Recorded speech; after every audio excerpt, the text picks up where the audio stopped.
జగన్ రెడ్డి గారికి కండో కప్పడము అండ్ కాంగ్రెస్ పార్టీకి సంబంధించి కొన్ని అంశాల గురించి మాట్లాడడం జరిగింది. దళిత బంధు అయితే హైడ్రా గురించి కానీ లేదా ఆయన గురించి వస్తున్న రూమర్స్ గురించి వీటన్నిటి గురించి ప్రస్తావించారు. ఎలా అనిపించింది అండ్ నిజంగానే నెక్స్ట్ మళ్ళీ బీఆర్ఎస్ పార్టీ రాబోతుందా? ఏమో నిన్న జరిగిన సభను చూస్తానంటే రావచ్చాం అనిపించింది. అట్లాగే మన రేవంత్ రెడ్డి గారి సభ కూడా బ్రహ్మాండంగా జరిగింది. బ్రహ్మాండంగా మాట్లాడాడు. అట్లాగే అది రైతులకి అది భరోసా కూడా వేసాడు, రైతు భరోసా కూడా వేసాడు. కానీ ఏంటంటే కేసీఆర్ గారు మాట్లాడిన మాటలు ఇంకా అదే పద్ధతి ఉంది, కొత్త పద్ధతి అనేది మారటం లేదు.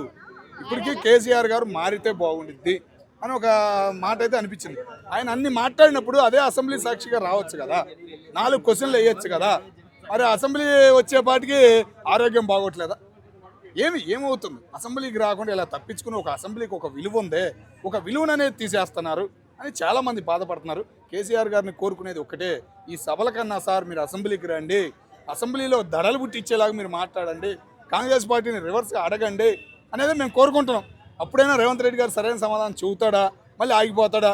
మీరు లేరనే అసెంబ్లీలో ఆయన అరుస్తున్నాడా అన్న ఫీలింగ్ కలుగుతుంది. మీరు ఒక్కసారి అసెంబ్లీకి రండి, ప్రతిరోజు అసెంబ్లీలో పోరాడండి, బాగుండిద్దని చెప్పేసి నేను కోరుకుంటున్నా. ఇలా సభలు పెట్టి డబ్బులు వేస్ట్ చేయడం తప్ప ఏం ప్రయోజనం ఉందా? ఇంచ కూడా ప్రయోజనం లేదు. అది పరిస్థితి. అంటే జీవన్ రెడ్డికి కండో కప్పుతూ నేను జీవన్ రెడ్డి ఇద్దరం పార్టీని నడిపిస్తాము అనే మాట కూడా అన్నారు. మరి మిగతా కార్యకర్తల పరిస్థితి ఏంటి, కొడుకు పరిస్థితి ఏంటి? జీవన్ రెడ్డి గారి గురించి చెప్పాల్సిన అవసరం లేదమ్మా. ఆయన అప్పుడు టీడీపీ నుంచి ఇట్లాంటివి ఉండయి. కేసీఆర్ గారిని అప్పుడు తొక్కింది కూడా జీవన్ రెడ్డి గారు. ఒక రకంగా చెప్పాలంటే టీడీపీలో అప్పుడు కేసీఆర్ గారిని ఎదగనీయకుండా చేసింది కూడా జీవన్ రెడ్డి గారే. మర్చిపోయారేం పాత గతాలు అన్నీ ఏమో అనిపిస్తుంది ఒక్కొక్కసారి చూస్తుంటే పాత వీడియోలన్నీ. ముఖ్యంగా తెలుసుకోవాల్సింది ఏంటంటే జీవన్ రెడ్డి గారు 40 ఏళ్ల జీవితం కాంగ్రెస్ పార్టీతో నడిపాడు. ఎన్నొచ్చినా ఏమొచ్చినా నిలబడ్డాడు. అటువంటి మనిషి బయటికి వెళ్ళాడంటే సరైన కారణం చెప్పటం లేదు. నిన్న కేసీఆర్ సభలో అయినా ఏమైనా చెబుతాడేమో అనుకున్నాం మేము. అక్కడ కూడా సరైన సమాధానం అనేది రాలేదు. రేవంత్ రెడ్డి గారి మీద పడి ఆడవటం తప్ప. రేవంత్ రెడ్డి గారికి కూడా ఘాటు వ్యాఖ్యలు ఏం తగల, ఆయనే వేసాడు. రేవంత్ రెడ్డి గారే గట్టిగా జీవన్ రెడ్డి గారి మీద వేశారు కానీ ఘాటు వ్యాఖ్యలు. రేవంత్ రెడ్డి గారి మీద ఈయన కూడా ఏమంతగా ఘాటు వ్యాఖ్యలు చేయలేదు. మరి ఇప్పుడు ఆయన వెళ్ళాడు పార్టీకి, ఏం చేస్తారు ఏంటి అనేది వాళ్ళకే అర్థం కావట్లేదు. ఇప్పుడు వాళ్ళ కుటుంబాల్లోనే పరిస్థితి ఘోరంగా ఉంది. ఇప్పుడు కవితకు వచ్చింది బయటికి, ఏం చేస్తావా జీవన్ రెడ్డి నువ్వు అని చెప్పేసి కళాఖండగా అడుగుతుంది. కేసీఆర్ ఏం చేస్తాడు నీకు అని చెప్పేసి అన్నీ అడుగుతుంది ఆమె. మరి వాళ్ళకి సమాధానం చెప్పగలరా? ఇవాళ కవితకు అడిగిన క్వశ్చన్లు చూస్తే ఒక్కళ్ళైనా కేసీఆర్ కానీ రేవంత్ రెడ్డి గారు కానీ ఎవరు సమాధానం చెప్పలేని పరిస్థితిలో ఉండారు. రేపు మరి ఆమె పార్టీ రేపు 25వ తారీఖు అంటుంది. మరి అప్పటి నుంచి ఆమె ఎదుర్కొనే ఒక నాయకురాలిగా ఎదిగిద్దన్న ఫీలింగ్ తెలంగాణలో కనపడుతుంది. అంటే ఉన్న పలంగా కాంగ్రెస్ పార్టీ నుంచి జీవన్ రెడ్డి గారు వెళ్ళిపోవడం అనేది కాంగ్రెస్ పార్టీకి అసలు మైనస్ అయ్యే ఛాన్సెస్ ఏమో అనుకుంటున్నారు? లేదమ్మా, ఇప్పుడు లేదు. ఎందుకంటే పాత వాళ్ళందరినీ ఇట్లా 60 ఏళ్ళు పాతుకుపోయిన వాళ్ళందరినీ రేవంత్ రెడ్డి గారు మెల్లగా స్వాగతించి పక్కకు తప్పించేస్తున్నారు అనే ఫీలింగ్ జనాల్లో మొదలయ్యింది. జనానికి ఉపయోగపడే నాయకుడు ఎవరంటే కనపడుతున్నారు. ఒక హైదరాబాద్ టౌన్లో ఏంటంటే హైడ్రా ఒక మైనస్ చూపిస్తున్నారు తప్ప, హైడ్రా కూడా కొంతమందికి అయిపోయిన తర్వాత ఉపయోగం అనేది తెలుస్తుంది. మిగతా జిల్లాల్లో కానీ ఎక్కడే కానీ రేషన్ కార్డు ఒకటి, అది రైతు బంధు ఒకటి, గిట్టుబాటు ధరలు ఒకటి, రైతుల్ని పలకరింపు ఒకటి, చాలా హ్యాపీ అనిపించింది. నా స్టేజ్ మీద కూడా చూసాం, ఎగ్గిరి దూకేడు చూసావా, అది చాలా వాళ్ళకి జనానికి ఒక ఆదరణ అనేది మొదలైంది రేవంత్ రెడ్డిలో. ఆ ఆదరణ అనేది ఎవరు ఏ నాయకుడు పోయినా కాంగ్రెస్ పార్టీ నుంచి ఆయనలో నుంచి పోగొట్టలేరు. ఎందుకంటే రాహుల్ గాంధీకే ఒక వెన్నుముక్కలాగా దక్షిణ భారతదేశంలో నిలబడిన వ్యక్తి ఎవరంటే రేవంత్ రెడ్డి అని కళాఖండగా మేము చెప్పగలం. కాంగ్రెస్ పార్టీని ముందుకు నడపగల నాయకుడు లక్షణాలు రేవంత్ రెడ్డిలో కనపడుతున్నాయి. కాబట్టి 29లో మళ్ళీ అధికారంలోకి రావచ్చు అనే నమ్మకాలు అయితే ఉన్నాయమ్మా.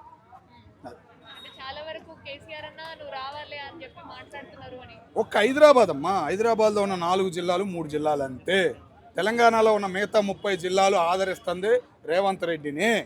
రేషన్ కార్డు విలువ చూశారమ్మా, రేషన్ బియ్యం విలువ చూస్తున్నారు. సన్న బియ్యం వేస్తుంటే కళ్ళకు అద్దుకుంటున్నారు. 3 నెలలు ఒకేసారి ఇచ్చేపాటికి తీసుకెళ్ళి ఈరోజు మేము పండించిన ధాన్యం ఇంటికి వస్తుందా అన్న హ్యాపీనెస్లో రైతులు ఉండారు. అదే హ్యాపీనెస్లో కూలీలు ఉండారు. చాలా హ్యాపీగా ఫీల్ అవుతున్నారు. ఆ రైసు బాగోవటం కానీ ఆ వాతావరణం అనేది వేరేగా ఉంది. రేషన్ కార్డు విలువ అనేది కనపడుతుంది. 1,00,000 రూపాయలు రుణమాఫీ అవుతున్నాయి. మళ్ళీ రుణాలు తీసుకుంటున్నారు. పావలా వడ్డీ అంటే సామాన్యమైంది కాదు. బయట వడ్డీలకు నలిగిపోయే వాళ్ళలో నెంబర్ 1 ప్లేస్లో ఉంది తెలంగాణ. అలాంటి తెలంగాణలో పావలా వడ్డీకి రైతులకి రుణం అందుతుందంటే రేవంత్ రెడ్డి గారే. రుణమాఫీ చేసాడంటే మళ్ళీ కళాఖండగా వైఎస్ తర్వాత రేవంత్ రెడ్డి అనే ఒక హ్యాపీనెస్ జనాల్లో కనపడుతుంది. కాబట్టి మళ్ళీ వచ్చే అవకాశం 29లో ఒక హైదరాబాద్లోనే పెను మార్పు తేబోతాడు అనే ఒక ఆశ అయితే మొదలైంది. రీసెంట్గా రేపు జూలై నుంచి ఉచిత రైలు ఉండే కదమ్మా, ఎంఎంటీఎస్ రైళ్ళు ఉండే కదా, ఆ రైలు జూలై నుంచి మెట్రో కదమ్మా, ఎంఎంటీఎస్ మట్టుకే, మెట్రో చెప్పలేదమ్మా, ఓన్లీ ఎంఎంటీఎస్ మట్టుకే 10 కోట్ల ఆదాయం అంట హైదరాబాద్ సిటీ మట్టుగా. అది ఫ్రీ, 10 కోట్లు గవర్నమెంట్ భరించేలాగా, అటు లేడీస్ లేదు ఇటు మగవాళ్ళు లేదు, పొల్యూషన్ తగ్గించడానికి ఒక మంచి నిర్ణయం తీసుకున్నారు. అది కూడా రేపు జూలై 1 నుంచి ప్రారంభం కాబోతుందన్న విషయం కూడా బయటకు వచ్చింది. కాబట్టి స్పందన బాగుండిద్దమ్మా. ఈ 2 సంవత్సరాల్లో పెను మార్పులు రేవంత్ రెడ్డి గారిలో ప్లస్ తెలంగాణ కాంగ్రెస్ పార్టీలో కనబడబోతుంది అనే నమ్మకం అయితే మాకుందమ్మా. నమస్కారం. చాలా రోజుల తర్వాత ఎక్స్ సీఎం కేసీఆర్ గారు ఒక సభను ఏర్పాటు చేయడం జరిగింది. అందులో రేవంత్ రెడ్డి గురించి ప్రస్తావించారు, అలాగే ఆయన్ని కాస్త దూషించడం జరిగింది, హైడ్రా గురించి మాట్లాడడం జరిగింది. అంటే మీరు సాటిస్ఫై అయ్యారా రేవంత్ రెడ్డి గారి ప్రభుత్వానికి? నేను సాటిస్ఫై అవటం మామూలేనమ్మా, జరుగుతుంది కొన్ని సందర్భాలు. అంటే అన్ని రకాలుగానే మనకు నచ్చదు. హైడ్రా విషయంలో అందరి విషయంలోనూ అలాగెళ్తే మంచిదే, కానీ కొంతమందిని టార్గెట్ చేసి వెళ్ళటం అనేది ఏమో కరెక్ట్ కాదనేది నా ఉద్దేశం. ఏదేమైనా సరే ఈయన అభివృద్ధి బాగానే ఉంది, కొన్ని లోపాలు జరుగుతున్నాయి. అలాగే మనకి కేసీఆర్ గారు, చంద్రశేఖరరావు గారు ఏంటంటే 1 సంవత్సరం తర్వాత బయటకు వచ్చి ఆయన కాంగ్రెస్ మీద రకరకాలుగా అది అంటే ఆయన రెగ్యులర్గా వచ్చి అంటే ఎప్పుడో సంవత్సరానికి ఒకసారి మనకు ఆయన మెలకు వచ్చినప్పుడు కాకుండా రెగ్యులర్గా వచ్చి ఆయన చెప్పాలనుకున్నది కనీసం వారం రోజులకు ఒకసారన్నా జనాల్లో ఉండి మాట్లాడితే మంచిది అనేది నా ఉద్దేశం. ఎందుకంటే వాళ్ళకున్న క్రెడిబిలిటీ ఒక 10 సంవత్సరాలు పరిపాలించిన నేతగా, ఒక తెలంగాణ బంగారు తెలంగాణను సాధించిన నేతగా ఆయనకు పేరుంది. కాబట్టి ఆ సందర్భంగానే ఆయన ప్రతిరోజు కాకపోయినా వారానికి ఒకసారి అయినా సరే, అంటే ఆయన ఆరోగ్యరీత్యా కొంచెం దూరంగానే ఉంటున్నారు, కానీ ఏంటంటే వారానికి ఒకసారి అయినా సరే ఆయన జనాల్లో తిరగక్కర్లేదు, పోనీ జనాలతో మాట్లాడినట్టుగా ఏదో ఒక ఇంటరాక్షన్ ఉంటే కనుక అది మంచిదనేది నా ఉద్దేశం. ఇంకా ఆపోజిట్ పార్టీలు అంటే బీఆర్ఎస్ పార్టీ నాయకులు ఎప్పుడు కూడా కాంగ్రెస్ వాళ్ళని బీజేపీ వాళ్ళని తిట్టడం సహజం, అదే మనకు పెద్ద ఇది కాదమ్మా, ఛాలెంజ్లు విసుకుంటారు, సహజం అది. అలాగే కాంగ్రెస్ వాళ్ళు కూడా బీఆర్ఎస్ని బీజేపీని లేకపోతే రకరకాల పార్టీలను వాళ్ళు తిట్టుకుంటారు. వాళ్ళకి ఏంటంటే ఆపోజిట్ పార్టీలు కాబట్టి వాళ్ళని తిట్టుకోవడం సహజం, మనం ఇదేం వింత కాదు. నేను అధికారంలోకి ఎలాగొస్తావో చూస్తాను, చిత్తుగా ఓడించేస్తాను, నిన్ను తరిమి కొట్టేస్తానని ఈయన అంటాడు, నువ్వు ఎలా వస్తావో చూస్తాను, 2029లో మాదే అధికారం అని ఈయన అంటాడు. ఇక సహజమండి వీళ్ళ మాటలు మనం ప్రత్యేకంగా పట్టించుకోకలే. కానీ ఏంటంటే వాళ్ళ కార్యకర్తల్ని వాళ్ళ నాయకుల్ని ఏదో రకంగా ఉత్తేజపరచాలి కాబట్టి ఏదో మాట్లాడాలి కాబట్టి అలా మాట్లాడతారు తప్ప దానికి పెద్ద క్రెడిబిలిటీ వాళ్ళు ఏదో ఎరగదీస్తారని మనం ఏం అనుకోకలే.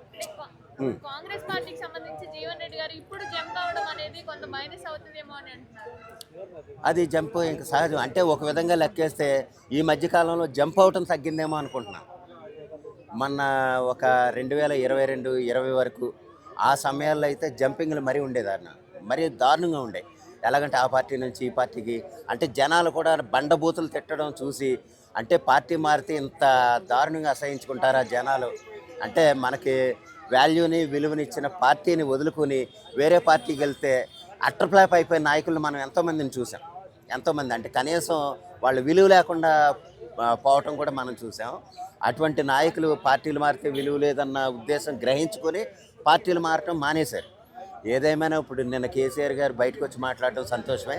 ఆయన రెగ్యులర్గా వచ్చి ఇంకా ప్రజా పోరాటం చేస్తే మంచిదనేది నా ఉద్దేశం.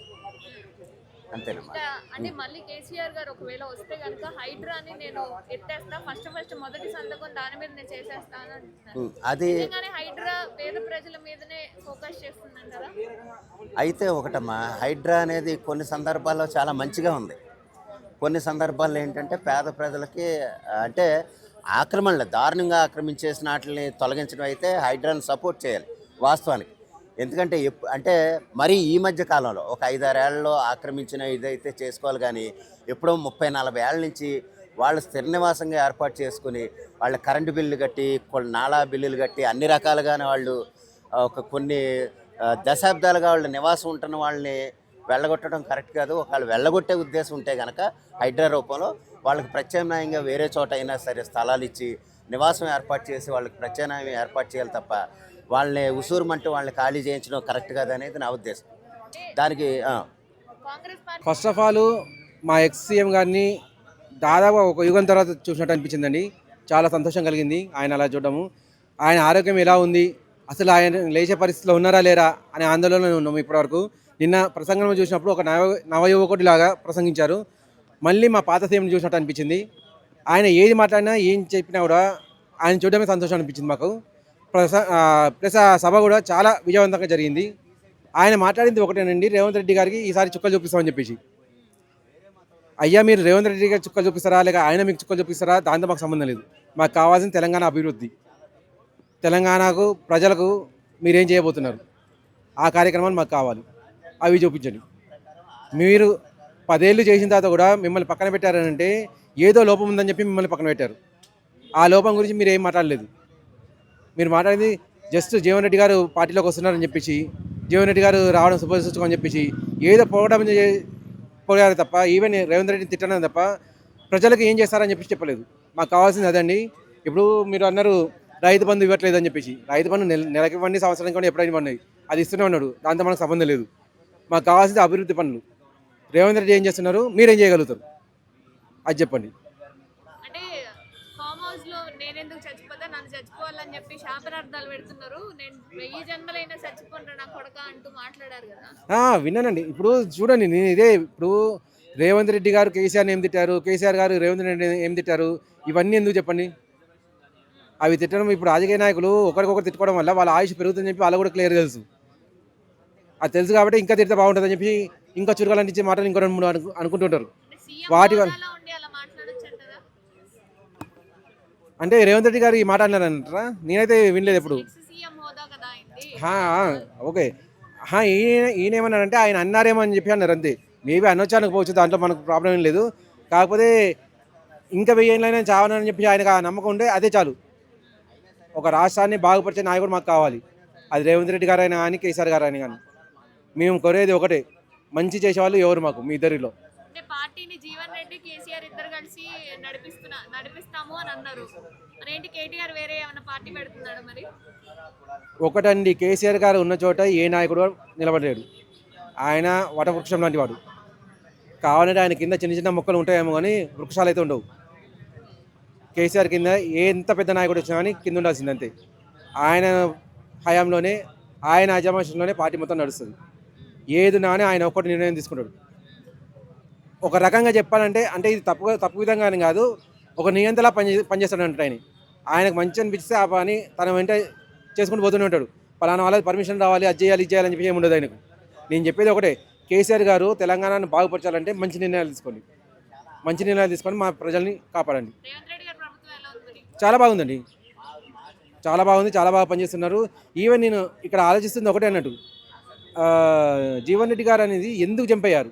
మామూలుగా ఎవరైనా కానీ ప్రతిపక్ష పార్టీ నుంచి అధికార పార్టీకి జంప్ అవుతారు, కానీ ఇక్కడ అధికార పార్టీ నుంచి ప్రతిపక్ష పార్టీకి జంప్ అయ్యారు. అలా జంప్ కావడానికి కారణం ఏంటిది? నేను ఇంతకుముందు కూడా ఎన్నో ఇంటర్వ్యూలో చెప్పాను. రేవంత్ రెడ్డి గారికి కాంగ్రెస్లో సపోర్ట్ లేదు. పెద్దలు సీనియర్లు అని చెప్పేసి ఉన్నవాళ్ళు ఎలా చూస్తున్నారంటే, రేవంత్ రెడ్డి మా ముందు వచ్చిన బచ్చగాడు సీఎంగా అయ్యి మమ్మల్ని అజమాయిస్తారా అని ఆ కుమ్ములాటలు నడుస్తున్నాయి. కానీ ఇంత కుమ్ములాటలు కూడా అధికార పార్టీ నుంచి జంప్ అయ్యి ప్రతిపక్ష పార్టీకి పోయేంత అయితే ఉండకూడదు. ఇక్కడ ఇంకేదో చీకటి కోణం ఉంది. ఆ చీకటి కోణం అనేది బయటకు వస్తే కానీ జీవన్ రెడ్డి గారు ఎందుకు జంప్ అయ్యారని చెప్పి మనకు తెలియదు. జీవన్ రెడ్డి గారే కాదు, పొరపాటున కేసీఆర్ సీఎం గారు, ఎక్స్ సీఎం గారు కేసీఆర్ గారు చెప్పినా కూడా నమ్మడానికి వీల్లేదు. ఎందుకంటే కేసీఆర్ గారు ఎక్కడైతే ఉంటారో వారొక్కరు మాత్రమే అధికారం తీసుకుంటారు. జీవన్ రెడ్డి గారికి నేను అధికారం ఇస్తాను, నెక్స్ట్ జీవన్ రెడ్డి గారు సీఎం అన్నా కూడా ప్రజలు కూడా ఎవరు నమ్మరు. అందరికీ నమస్తే, దిస్ ఈజ్ కరాటే కళ్యాణి. మీరు మంచి న్యూస్ చూడాలన్నా, మంచి విషయాలన్నీ కూడా తెలుసుకోవాలనుకున్నా కూడా please subscribe V channel. Hello అండి, వీటీవీ సబ్స్క్రైబ్ చేయండి. హాయ్ అండి, this is actor Suman. So వీటీవీని లైక్ చేయండి, షేర్ చేయండి, సబ్స్క్రైబ్ చేయండి. Hi hello, I'm Shashirekha, Miss India. So వీటీవీని లైక్ చేయండి, సబ్స్క్రైబ్ చేయండి, షేర్ చేయండి. ఏమైనా డౌట్స్ ఉంటే కామెంట్ బాక్స్లో కామెంట్ చేయండి. Thanks for VTV.